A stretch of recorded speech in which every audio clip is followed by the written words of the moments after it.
Hey guys, welcome back to the Comic Book Lowdown. I'm Wellington, and bringing you guys another Pool Week video. Got 8 books to review, 5 online, and let's just get started. First book I have for you guys is East of West, issue number 1. And I only picked this up because everybody seemed really excited about it, so I was like, okay, I gotta get on this then. I can't be the only one left out, and it was a Western book, and I've had a little bit of an interest in what Western books are like. This was not much of a Western book.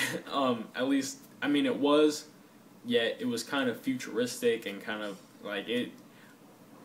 A lot of people said that there was really good things about this, and that it seemed pretty cool.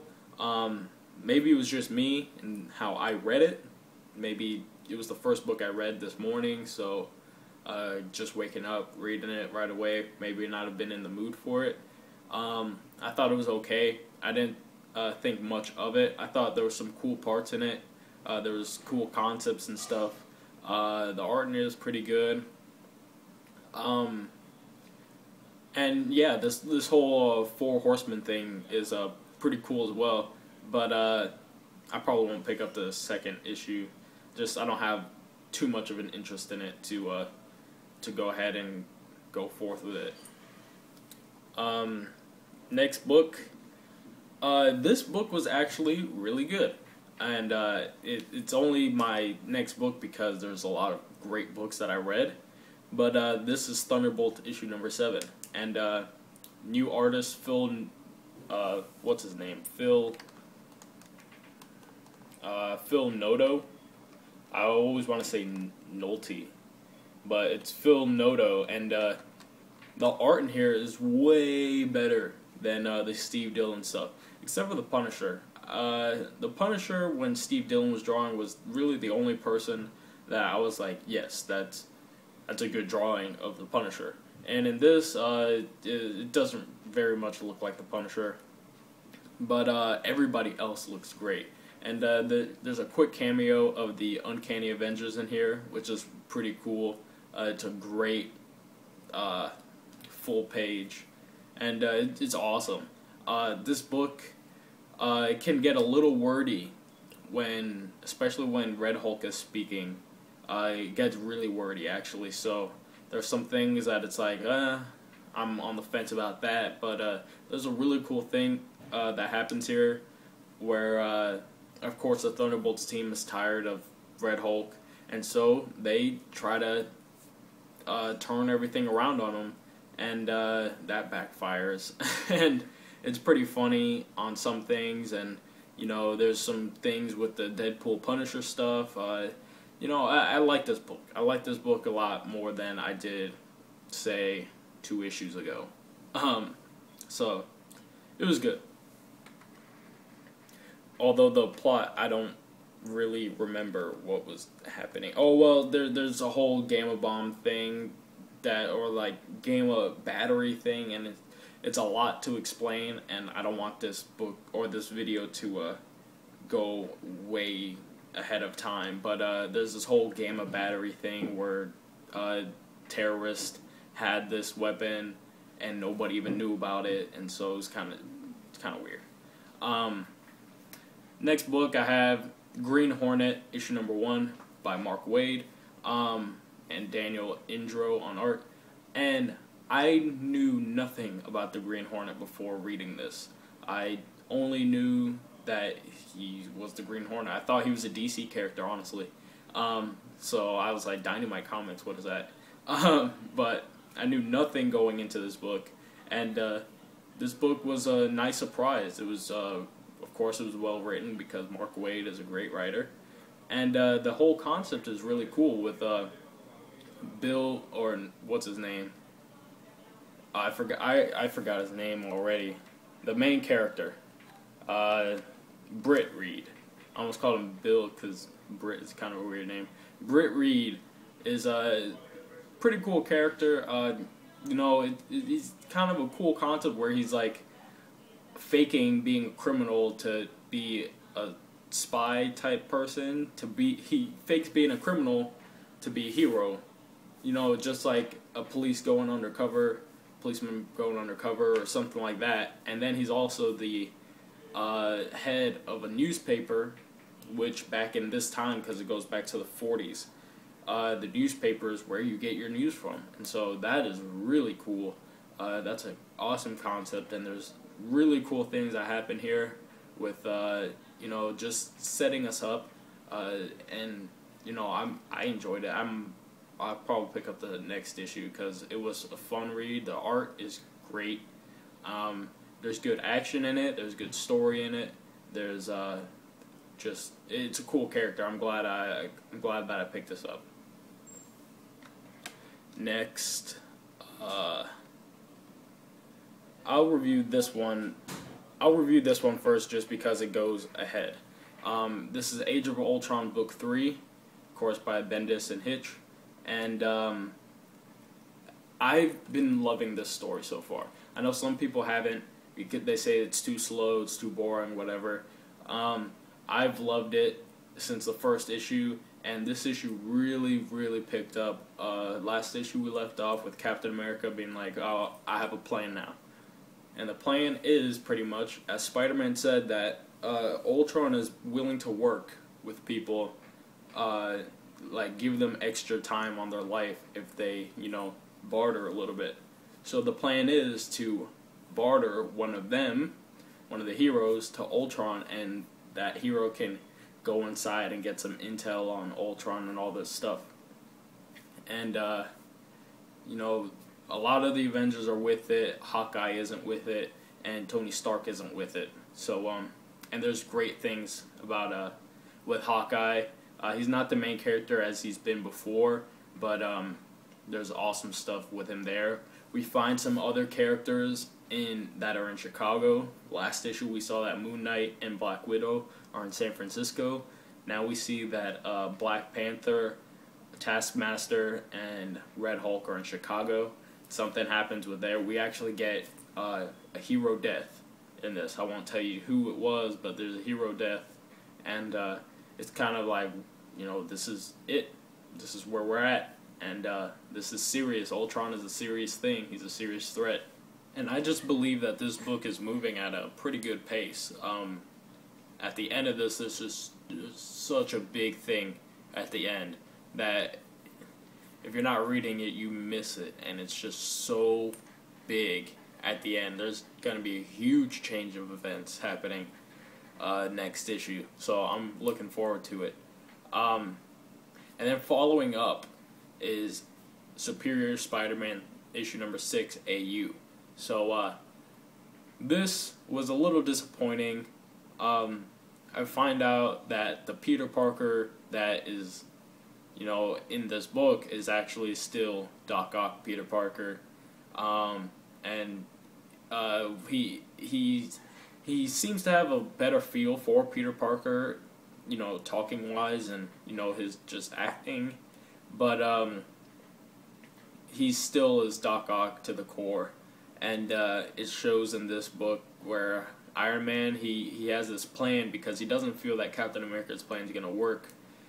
He has this plan to pretty much stop Ultron, but he needs Spider-Man to break into Horizon Labs because he needs some negative zone technology, and it's the only bit that they have left might be at Horizon Labs, and so he sends Peter, or Doc Ock Peter, and Quicksilver, because Quicksilver, of course, can do the job quickly.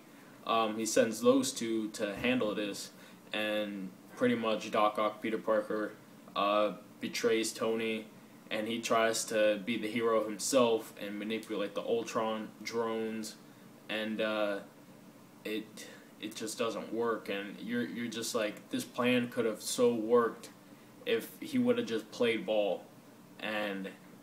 But then Doc Ock kind of realizes, this is why he always loses, or why he always lost to Peter, because he never wanted to work with anybody, and Peter does work with people. That's why, he always had help. So it's really kind of disappointing to see, they could have won this right then. Three books of Age of Ultron, and a Superior Spider-Man book, and he just messed it up. He blew it, and it's kind of disappointing. And you can see it in their faces at the end of the issue. So it's just like, man, but it was really well written, and I liked it a lot. Now to the books that I got right here, 3 books, and the first one, they were all good. The first one I'm reviewing is Scarlet Spider issue number 15, and like I said before, I wasn't digging where they were going with the whole he's turned into a real spider, like the spider half consumed him. But the way that they finished this was, I definitely enjoyed that. It was a relief, you know, and there's going to be a lot to happen. What I love about this book is that a concept goes throughout the whole thing. There's not just story, then a new story, then a new story. It's like, it's all one story in the life of Kane and the life of Araceli, and we pretty much get Kane being reborn again in this, and it's really cool. There's a huge battle in this, and there's just great things. But it was a really fast read. There wasn't much dialogue in this at all. I mean, there of course was, but it was very fast. I read it like that. But it was a great issue. Enough of that, though.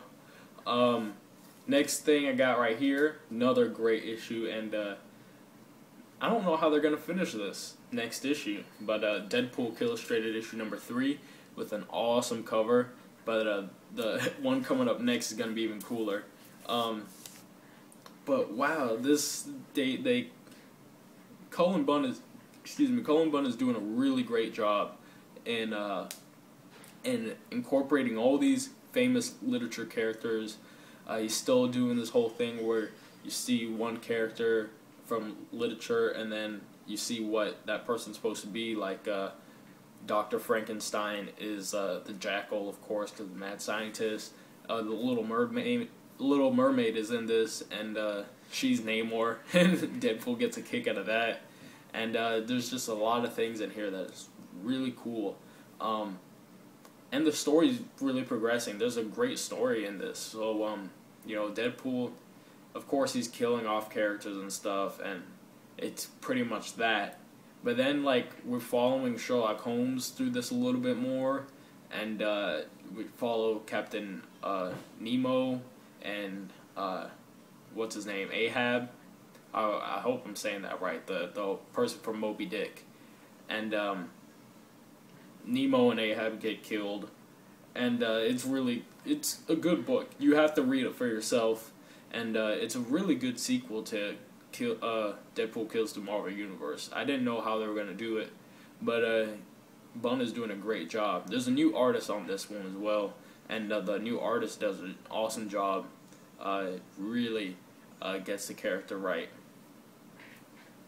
And then finally, I guess you could say my favorite book of the week, and it's my only DC book, and Batman Incorporated, issue number 9, with one of the coolest covers of this week. And this first page of this already hits you. Like, it's probably hits you more than issue 8 does. Probably the only better Requiem issue there is maybe Batman and Robin, just because there was a lot of good things in that with Batman in that, where there's a lot of story in this to go with it. But a cool thing that they do in this is that they show Bruce and, you know, the Bat family mourning and stuff, and they're having a funeral for him. But then they show the aftermath of what happens, you know, after Damian is killed.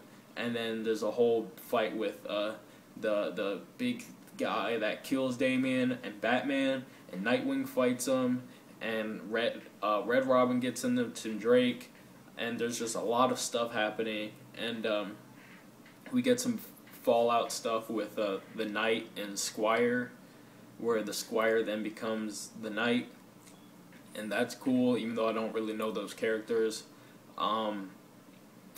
What else? There's the art in here is good. It was better than, I mean, it's the same artist, but there's some things that were kind of silly in the art from the last issue, where this is more serious. Batman and oh well, I won't say that because I'd be spoiling it. What else? There was just, oh, there's a cool thing with Bruce and Alfred, because Bruce is mad, and he takes it out on Alfred, and you can kind of see where he's coming from, and it's really good. So if you weren't gonna pick this up, it's $2.99. If you have the spare $2.99, pick it up because it was a great read. But anyways, that does it for all my books. You guys can hit me up on Google+. I'm on there now. If you want to find me, you can I'll put a link in my description, and you could also find me in the comic book community, the YouTube comic book community page on Google+. I'm just learning how to use all this stuff, so I'm getting used to it. Also, I might make a video and just put it onto Google+, because I'm going to be playing Marvel Heroes for a little bit, because I'm allowed to play in the beta testing, and I'm really excited about that. Thinking I'm going to be Daredevil or Nova. I mean, I want to be Spider-Man or Deadpool or something, but there's going to be too many of those, so I might pick Daredevil, because that would just be an awesome character to be in real life. Because even though he's blind, he still can see. But anyways, before my camera runs out again, I'm Wellington signing off with a comic book lowdown, and I'll see you guys next time.